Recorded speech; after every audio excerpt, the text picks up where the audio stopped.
Praise the lord. ప్రభువైన యేసుక్రీస్తు నామంలో మీ అందరికీ ప్రభువైన యేసుక్రీస్తు నామంలో శుభములు తెలియజేస్తున్నాం.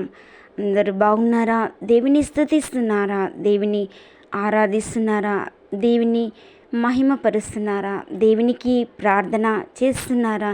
ఈ లోకంలో ఎంతోమంది కష్టాల్లో, బాధల్లో, సుఖంలో, మరి కన్నీటితో, వేదనతో ఎంతోమంది ఆయా రంగాల్లో ఉంటున్న వారందరి కొరికి ప్రార్థన చేయాలి. ఎందుకంటే దేవుని యొక్క గొప్పతనాన్ని జ్ఞాపకం చేసుకుంటూ దేవుని యొక్క మరి కార్యముల కొరకు మనము దివారాత్రులు ప్రార్థన చేయాలి. మరి కష్టంలో, శ్రమలో, వేదనలో ఉంటున్న వారందరి కొరకు మనము ప్రార్థన చేసినట్లయితే దేవుడు మన పక్షాన గొప్ప కార్యాలు చేశాడు. ఇశ్రాయేళ్ల పక్షాన ప్రార్థన చేసిన నెహెమ్యా జీవితంలో దేవుడు గొప్ప కార్యాలు చేశాడు. నెహెమ్యా 1వ అధ్యాయం 6వ వచనంలో ఇశ్రాయేళ్ల పక్షాన దేవుడు ప్రార్థన చేసినాడు. అదేవిధంగా ఇశ్రాయేలు దేవునికి విరుద్ధంగా పాపం చేసినప్పుడు మరి వారి పాపములను గద్దించలేదు, కానీ వారి పాపముల కొరకు మరి నెహెమ్యా ఒప్పుకొని గోనపట్ట కట్టుకుని ప్రార్థన చేసినట్లు దేవుని వాక్యము సెలవిస్తుంది. వారి ప్రవర్తన మార్చబడాలని, వారి ఆలోచనలు మార్చబడాలని ఒప్పుకుంటూ మరి ఇశ్రాయేలు కొరకు 1:7 వచనంలో చూసినట్లయితే వారి కొరకు ప్రార్థన చేసినట్లు దేవుని వాక్యము సెలవిస్తుంది.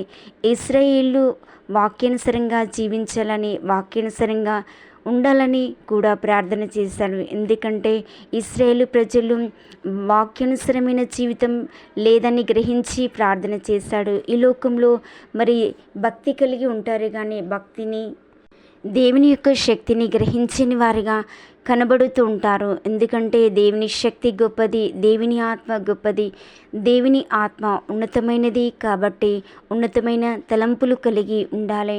ఎందుకంటే ఇశ్రాయేల్ ప్రజలు దేవునికి విరోధంగా, దేవుని కార్యాలకు విరోధంగా, దేవుని వాగ్దానికి విరోధంగా, దేవుని స్వభావానికి విరోధంగా జీవించి దేవునికి విరోధంగా ఉన్నప్పుడు దేవుడు వారిని త్రోసివేయలేదు, తృణీకరించలేదు, కానీ వారి కొరకు గోనపట్ట కట్టుకొని ప్రార్థన చేశాడు. వారి యొక్క స్థితి తెలుసుకున్నాడు. వారి ఏ స్థితిలో ఉన్నారు, వీరికి ఎలా బోధించాలి అని మొదటగా నెహెమ్యా వారి కొరకు ప్రార్థన చేయటకు ముందు మొదట వారి యొక్క సమస్యను విన్నాడు. పాడైన పట్టణం కొరకు ఏడ్చాడు. కన్నీళ్ళు రాత్రి పగళ్ళు విజ్ఞాపన చేశాడు. కొన్ని దినాలు దుఃఖముతో ఉపవాసం ఉండి ప్రార్థన చేశాడు. నెహెమ్యా 1వ అధ్యాయం 4వ వచనంలో చూసినట్లయితే గోనుపట్ట కట్టుకుని నెహెమ్యా ఏ విధంగా అంగలార్చాడో, ఏ విధంగా దుఃఖము సెల్పాడో దేవుని వాక్యము సెలవిస్తుంది. ఉపవాసం ఉండి మరి దేవునికి ప్రార్థన చేస్తున్నారు. ఇశ్రాయేలు ప్రజలు విడిపించాలని, వారి పాపాలు ఒప్పుకోవాలని, వారి ప్రవర్తన మార్చబడాలని, వారు దేవునికి అంగీకారంగా ఉండాలని, దేవుని వాక్యాన్ని వారు తృణీకరించకూడదని, వాక్యానుసరమైన జీవితం వారికి కలగాలని, వాక్యంలో నిలిచి ఫలించాలని, దేవుని సన్నిధిలో కూర్చోవాలని, దేవుని మాటలు వినాలని, దేవుని ఆరాధించాలని, దేవుని గొప్ప చేయాలని ఎంతో త్రాహాతపడ్డాడు. కానీ ఈ లోకంలో చూసినట్లయితే దేవుని సన్నిధికి వస్తారు, కానీ దేవుని వాక్యము మరి నడిపిస్తుండగా అటు ఇటు తిరుగుతూ ఉంటారు, అల్లరి చేస్తుంటారు.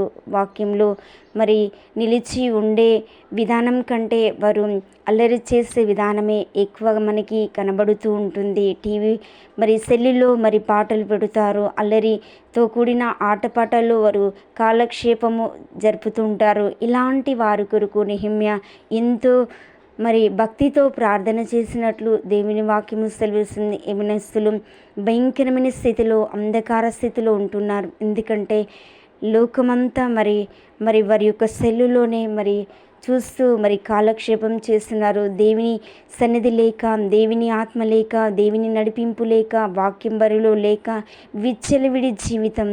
మరి రోజుకు మరి టీవీతోనే, ఇంటర్నెట్తోనే సహవాసం చేసే వారు ఎంతోమంది మనకి కనబడతారు. మరి ఆ కాలంలో కూడా ఇశ్రాయేలు ప్రజలు దేవునికి విరోధంగా, దేవుని వాక్యానికి విరోధంగా జీవించినప్పుడు ఎంతోమంది నాయకులు, భక్తులు, అధికారులు, మరి ఎంతోమంది మరి ప్రవక్తలు మరి ఎంతోమంది దేవుడు ఏర్పరచుకున్న వారు ఉపవాసం ఉండి ప్రార్థన చేసినట్లు, వారిని విడిపించినట్లు, వారిని రక్షించినట్లు ఎంతోమంది నాయకులను, ఇశ్రాయేలు ప్రజల కొరకు నాయకులను స్థిరపరిచాడు, రాజులను స్థిరపరిచారు, అధికారులను స్థిరపరిచాడు. వారి యొక్క ప్రేమను బట్టి, మరి ఏ విధంగా దేవుని యొక్క ప్రేమను బట్టి, మరి వారి ఎడల ఉన్న దేవుని ప్రేమ ఏ విధంగా గొప్పదో శక్తి గలదో దేవుని వాక్యము సెలవిస్తుంది. దేవుడు ఇచ్చిన వాగ్దానం కొరకు వారిని స్థిరపరచుటకు అనేకులను స్థిరపరిచాడు, అనేకులను బలపరిచాడు, అనేకుల ఎడల గొప్ప కార్యాలు జరిగించాడు. ఆయన ఆజ్ఞలను జ్ఞాపకం చేసుకొని వాక్యానుసరమైన ప్రార్థన చేశాడు. నెహెమ్యా 1:8-9 దాసులైన నా ప్రార్థన వినుము అంటూ తగ్గింపుతో ప్రార్థన చేశాడు.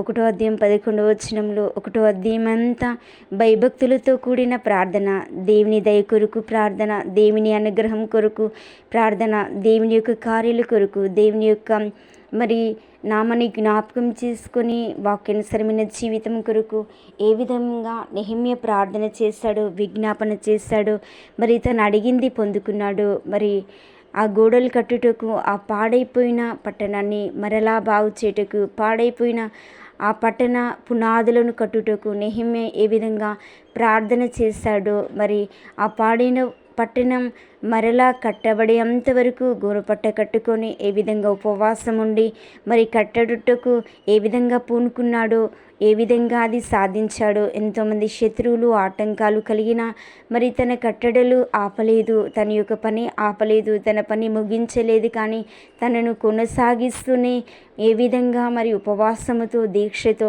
దేవునికి సమీపంగా ఉంటూ మరి జయించాడో శత్రువులను, ఆ కోటగూడలను కట్టుటకు తను తాను సిద్ధపరుచుకున్నాడు. ఈ లోకంలో కూడా దేవుని కార్యాలకు వ్యతిరేకంగా అపవాది అనేక అడ్డుకోటగొడలు, అనేక అంధకారము, అనేక మరి శ్రమలు, కష్టాలు కలిగిస్తూ ఉంటుంది. కాబట్టి వాటిని జయించడానికి దేవుడు మనకి శక్తిని, సామర్థ్యాన్ని అనుగ్రహిస్తాడు. కాబట్టి మనం ప్రార్థన చేయాలి, మనం దేవుని స్తుతించాలి.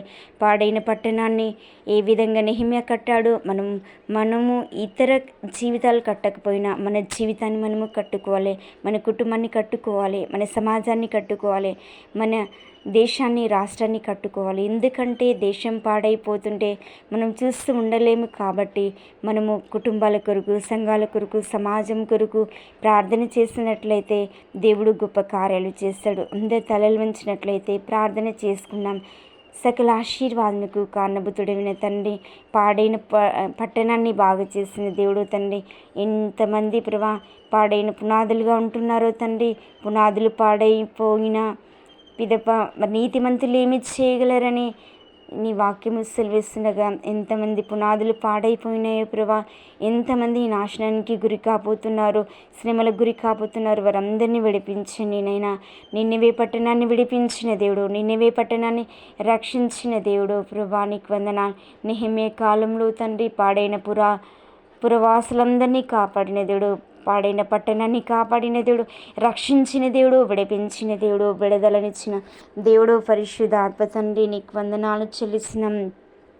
నెహెమ్యా కాలంలో ఉంటున్న ప్రజల వల్ల ఎంతమంది ఉంటున్నారో వారందరినీ మార్చి, వారి జీవితాన్ని మార్చు, వారి స్వభావాన్ని మార్చి, వారికి ఉంటున్న తలంపులను మార్చు, ఆలోచన మార్చు, కఠిన హృదయాన్ని మార్చి, వారికి ఉంటున్న చీకటి స్వభావాన్ని తొలగించండి, విడిపించు, అంధకార స్వభావాన్ని తొలగించునైనా నీవే విడిపించండి, విడుదల దయచేయి. నీ ఆత్మతో నింపు, నీ శక్తితో నింపు, నీ అభిషేకంతో నింపునైనా, నీ సన్నిధితో నింపు, నీ మహిమతో నింపి ప్రభా, నీవే అద్భుతము చేయండి, ఆశ్చర్య కార్యాలు చేయి, గొప్ప కార్యాలు చేయి, ఉన్నత కార్యాలు చేయి, ఊహించలేని కార్యాలు చేయి, నూతన కార్యాలు జరిగించి నీ నామానికి మహిమ తెచ్చుకోమని వేడుకొనిచున్నాం. పరిశుద్ధాత్ముడా, ఎంతమంది మరి ఇలాంటి శ్రమలు, ఆటంకాల్లో ఉంటున్నారు, ప్రార్థించలేని స్థితిలో ఉంటున్నారు, వారందరినీ బలపరిచి, వారందరినీ స్థిరపరిచి, వారికి కావలసిన సమృద్ధి అయిన దీవెలు, సమృద్ధి అయిన ఆశీర్వాదం, సమృద్ధి అయిన ఈవులు దయచేయి తండ్రి. నీకు వందనం.